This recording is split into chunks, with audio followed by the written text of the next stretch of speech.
described as absolutely fearless, has had a memorial unveiled in his honour. It's exactly 100 years since Corporal Roland Elcock carried out a remarkable act of bravery on the battlefield, for which he was awarded a Victoria Cross. All British soldiers who were awarded a VC during the Great War will have a memorial stone laid in the town of their birth as part of centenary commemorations. Our reporter Rebecca Burrows was there in Wolverhampton. A quiet moment to remember a remarkable Wolverhampton soldier. Corporal Roland Elcock's grandchildren proudly unveiled his memorial today. Many came out to pay their respects in the pouring rain to a hero from the First World War. He captured 2 Lewis gun teams in the same day, fearlessly, without a thought for himself. And obviously when he came back and was awarded the Victoria Cross, his modesty showed, and he just said he did what anybody would do. He just did his duty for king and country.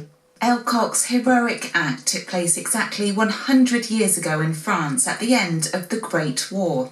As well as putting enemy machine guns out of action, he captured 5 prisoners and saved the British advance from being held up.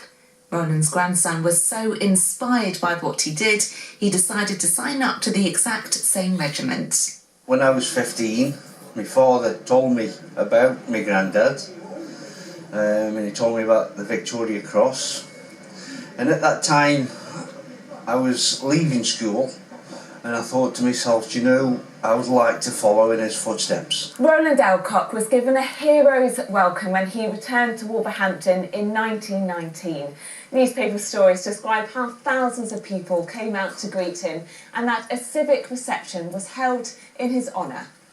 Absolutely amazing to have this local lad from Heath Tower come back to Wolverhampton. The streets was lined, you know, with the processions of people who was really pleased to have him home and for what he'd done for our country. It's just an honour.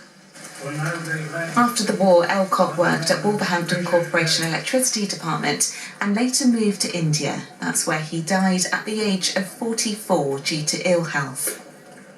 His bravery all those years ago still clearly moves people today, and now there's a permanent place for the city of Wolverhampton to remember a man who fought fearlessly for his country. And knowing what my granddad did and what he did for the country is absolutely amazing.